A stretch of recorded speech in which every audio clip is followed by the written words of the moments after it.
Salam salam outsiders, bienvenue dans le débrief de la 21e journée, quart de finale, journée 2. Sincèrement, aujourd'hui, non, en fait, on s'est fait plaisir. Non, c'est faux, on s'est pas fait plaisir, c'était nul, archi nul. Comparé à hier, honnêtement, je comprends pas. Aujourd'hui, tu as eu deux matchs, en toute honnêteté, tu as eu un Croatie-Russie. Oh là là, sincèrement, on va en parler. Et de l'autre côté, tu as eu un Angleterre-Suède. Ça peut être intéressant, le débrief il commence maintenant. Ah ouais, vous avez vu, j'ai pas de capuche. Ah ouais, non les gars, je vous avais dit, c'est l'été en fait, on peut pas venir en capuche et tout. Par contre là, je veux lancer un gros shout-out, sincèrement un méga gros shout-out à deux de mes gars. Mon premier c'est mon gars Franz. Franz, je le connais depuis qu'il est tout petit. Franz, sincèrement, tu es en train de gérer. Et mon deuxième c'est mon gars Serge. Les mecs, ils ont créé une marque AK officielle, sincèrement, AK officielle, a.k.a. le truc c'est vachement chaud, c'est frais. Vous avez vu les casquettes? Vous avez vu les casquettes? En fait, toi, je te dis, avec la chaleur qu'il y a à Montréal, t'as même pas besoin de crème solaire. Toi, avec ta casquette, je te dis, t'es sunproof, mon frère. Le truc, il est trop chaud. Allez visiter leur site. On va balancer le lien tout de suite. Je vous dis, gérez-vous, les outsiders. Gérez-vous, sincèrement. Allez chercher votre swag. AK officiel, les gars sont présents à Montréal. En toute honnêteté, félicitations à tous les outsiders. Si t'es un outsider, t'as un projet, t'as un truc intéressant, envoie, mon frère. On est une communauté, il n'y a pas de souci. Et puis derrière, moi, j'attends les outsiders gastronomie. Parce que sincèrement, j'attends mon tiers.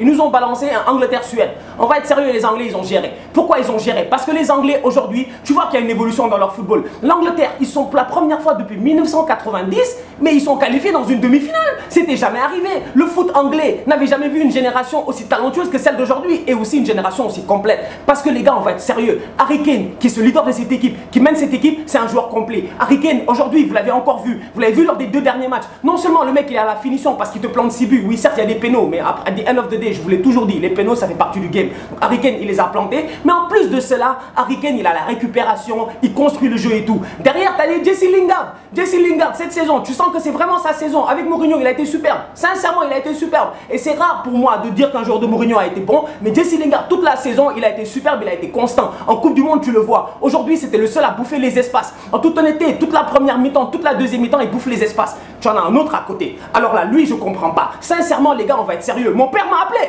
Mon père m'a appelé à la mi-temps. Mon pater, il m'a appelé de Dakar, il était traumatisé. Il me dit, Stan, je lui dis quoi, papa? Il me dit, Sterling, dis-moi sincèrement, il a quel niveau scolaire? Parce que Sterling, sincèrement, on va être sérieux, le mec, il plante 18 buts cette saison en première ligue. 11 passes décisives, il arrive en Coupe du Monde, il crée la différence, mais il finit pas.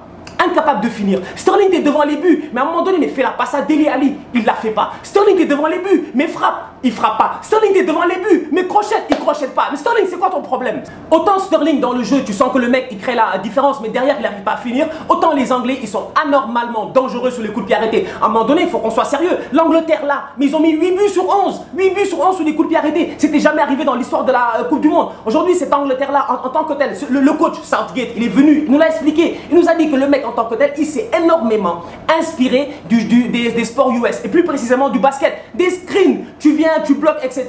Et là tu le vois, dans le déplacement sur un corner, c'est juste magnifique, les mecs sont à la queue leu, tu sais pas quand ils vont se disperser, qui va prendre qui, et derrière ils ont encore marqué aujourd'hui et c'est Maguire. Donc ces Anglais là, sur coup de pied arrêté, ça va. Mais de l'autre côté, en tant que tel, c'est bien de pouvoir marquer, mais il faut aussi avoir une grosse défense. Les Anglais défensivement, ça n'a pas toujours été leur fort, parce qu'on s'est dit, leur point faible a toujours été le gardien de but. Les gars, Calamity James, tu connais, Robert Green, tu connais, Joe Hart, tu connais, tous des tocards tant qu'ils sont. Mais aujourd'hui, ils ont enfin un grand gardien de la trempe des Gordon Banks et des David Seaman. Parce que ce qu'est en train de faire Pickford en ce moment, c'est sensationnel. Dans le match aujourd'hui, les Suédois en tant que tels, ils ont des actions. Ils ont des actions parce que la Suède, toutes les actions qu'ils ont eues dans cette Coupe du Monde, c'est soit sur des coups de pied arrêtés, soit sur des pénaux. La preuve, leur capitaine Granqvist, il a 3 buts. Sincèrement, maintenant c'est devenu facile de mettre 3 buts. Tout le monde vient en Coupe du Monde, tout le monde met 3 buts. Donc Granqvist, il a 3 buts, 3 pénaux. Mais derrière, toutes les autres occasions qu'ils ont eues aujourd'hui, c'est des coups de pied arrêtés, des belles têtes. Tout a été parfait. À un moment donné, le gars, il prend le ballon, il te fait crochet, il donne une, deux, ta, la balle est dans la surface, Pickford est là. Pickford, c'est un géant. Pickford, il est petit, mais Pickford, derrière, quand tu le regardes, tu te dis, le mec, il sort d'une grosse saison avec Everton. Beaucoup de gens ont douté de lui. Beaucoup de gens auraient voulu voir Jack Butland. Mais sincèrement, aujourd'hui, il n'est pas en train de voler sa place. Donc, chapeau à toi, Pickford. Et quand je vois un gardien qui est en forme comme ça, qui met en confiance sa défense, qui met en confiance John Stones et Kyle Walker, ces Anglais-là, ils peuvent gérer face à la Croatie.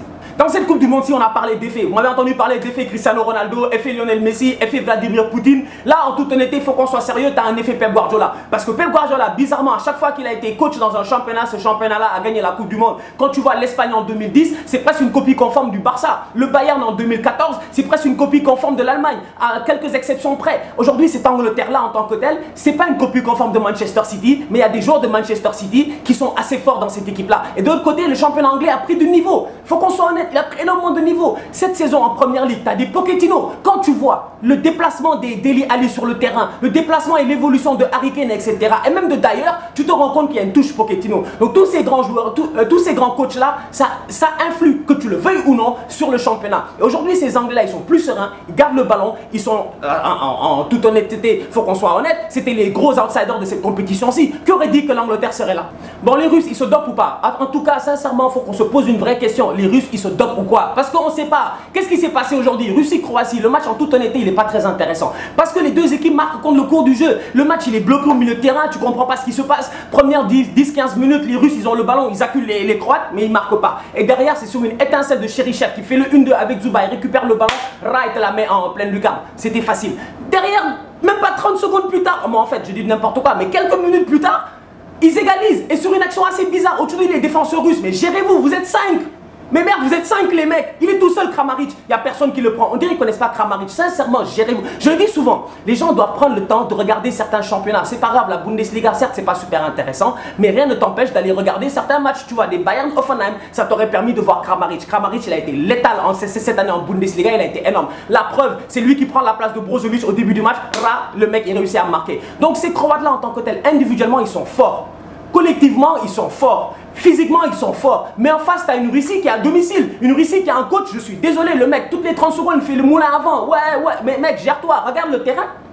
Coach regarde le terrain, il sait même pas ce qui se passe sur le terrain, il est là en train de parler plus aux supporters que les trucs. Normal, parce que tu te dis derrière que la Russie en tant que telle, c'est pas forcément un pays de football. Aujourd'hui, leur sport national, c'est le hockey. Donc arriver en quart de finale d'une Coupe du Monde, peut-être que les gars ne savent pas en fait comment supporter. Peut-être que les gars ne savent pas comment mettre de l'émotion et de l'intensité. Parce qu'on a vu aujourd'hui en France-Argentine où à la fin, tu voyais les supporters argentins, sincèrement, tu sentais que les mecs étaient déter. On a vu les Péruviens qui sentaient la même chose. Il a manqué ça du côté russe. C'est dommage. Les 90 premières minutes, elles étaient nulles. Sincèrement, elles étaient ennuyantes. Les mecs, ils font 1-1. Ok, on arrive en prolongation. On s'est dit peut-être que là, ils vont commencer à se. Voilà, les mecs, ils vont arrêter de s'amuser. Ils vont se donner. Les Russes, ils vont se. Voilà. Et derrière, but de Vida. Alors, Vida, moi, je vous l'ai dit. Dans plusieurs débriefs, je vous l'ai dit. Vida, il a Beşiktaş, mec. Sincèrement, quand tu joues en Turquie, tu joues des derbys turcs, t'as peur de rien. Il vient, il place sa tête. Le mec, c'est un vrai guerrier. D'ailleurs, il a une tête de tueur. Vida, il vient, il plante son but. Et les Russes, ils n'abdiquent pas. Parce que les Russes, je vous l'ai dit, ils sont à domicile. Tu as l'impression que leurs familles sont prises en otage. En fait, je vous l'ai déjà dit, c'est la gagne ou le goulag. Si tu ne gagnes pas, tu es mort. Et là, tu le vois. C'est qui marque? C'est Fernandez. Naturalisé brésilien. En passant, Fernandez,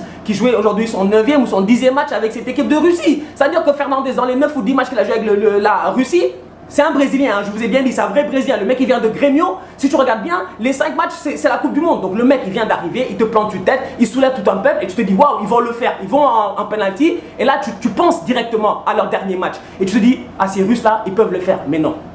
Non, ils n'y arrivent pas. Et là, le problème, c'est qui? C'est Smolov. Premier penalty, tu viens. Smolov, sincèrement, j'ai pas compris. Smolov, explique-nous. Qu'est-ce que tu voulais faire? Tu voulais frapper, tu voulais faire Panenka, qu'est-ce que tu voulais faire?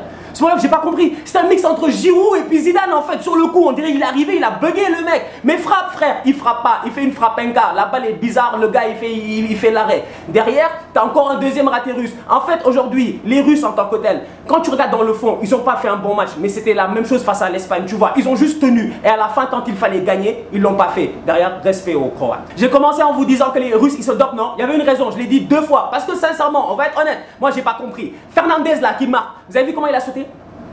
Vous avez vu comment il a sauté? Vous avez vu sa célébration? Le mec, il a sauté le panneau publicitaire comme du n'importe quoi, mec. Il y avait 40 cm entre lui et le panneau publicitaire. Je comprends pas. On est à la 118e minute, 100 je sais pas quoi. Et le mec, il est capable. Il a la condition physique de sauter comme ça. Je suis désolé, quand tu vois le marquage de Mandzukic sur la tête de Fernandez, tu vois que Mandzukic, il peut pas sauter. En attendant les demi-finales qui s'annoncent extrêmement chaudes, sincèrement, faut qu'on soit honnête là. Moi, je sais même pas. Je sais même pas comment pronostiquer ces 2 demi-là parce que je m'y attendais pas. Si on m'avait dit que les Belges seraient arrivés en demi, j'aurais dit c'est faux. La même manière que si on m'avait dit cette année que Liverpool serait arrivé en finale Ligue des Champions, j'aurais dit c'est faux. Donc le foot, en fait, des fois, tu sais pas ce qui va se passer. Donc je regarde ces 2 matchs qui s'en viennent. Je me dis France-Belgique. C'est un match dans le match. Je suis désolé, c'est un match dans le match. Je vous l'ai dit hier. Thierry Henry, c'est le meilleur buteur de l'histoire de l'équipe de France. Thierry Henry, en toute honnêteté, dans l'histoire de l'équipe de France, tu mets Platini, tu mets Zidane, derrière tu mets Thierry Henry. Parce que le mec, c'est un monstre. Et tactiquement, on sait que Thierry Henry est extrêmement intelligent. On l'a vu. De tous les consultants à la télé, c'est le mec le plus pertinent. Ça risque d'être un match extrêmement compliqué où tu te dis que Thomas Meunier, il sera pas là. Thomas Meunier, il sera pas présent. Et Thomas Meunier, on l'a vu le match qu'il a fait face à Neymar, il a été sensationnel. Il a été top. Il a récupéré le ballon.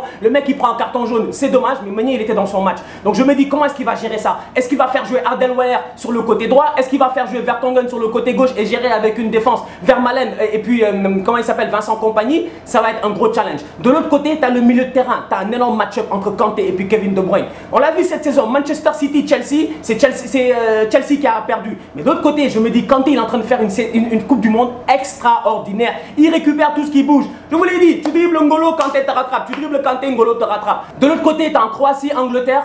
Alors là, moi je me pose des questions. Je me dis déjà à la base, Lovren il a galéré plusieurs fois cette année face à Harry Kane. Est-ce que Harry Kane aura un ascendant psychologique sur Lovren? Le gardien Subasic, le mec, bon aujourd'hui on l'a vu, il a eu des blessures, il n'était pas prêt, est-ce qu'il peut sauter ou pas? Il a 4 jours pour se remettre en forme. Le milieu de terrain croate, on le connaît. Rakitic, Modric, ils ont fait le taf. Rakitic, les gars l'appellent Iceman. Le mec, je te dis, il est glacial ce gars, il s'en fout, il n'a aucune pression. Ça fait 2 5e penalty qui te marquent d'affilée pour qualifier son équipe. Cette équipe croate là, elle peut rêver de finale. De l'autre côté, les Anglais, je l'ai dit, c'est la première fois depuis 90. Si cette année, ils vont pas en finale, ça m'étonnerait qu'ils retournent en finale. D'ici là, on continue à liker, on continue à partager. On se capte mardi pour un super débrief. Sincèrement, ça va être chaud, ne rate pas le match. Je l'ai dit, si tu travailles, miskin. Si tu as le bac, miskin. Si tu es malade, je te le souhaite pas. Mais en tout cas, ne rate pas ce match-là. Ça va être chaud. D'ici là, merci encore aux gars de AK officiel. Ah ouais, on est posé dans le bendo. Sincèrement, les gars, c'est trop chaud en fait. Moi, je kiffe. Sincèrement, je kiffe. Ça fait changement de la capuche. On continue à liker, on continue à partager. Tout ça, outsider la famille.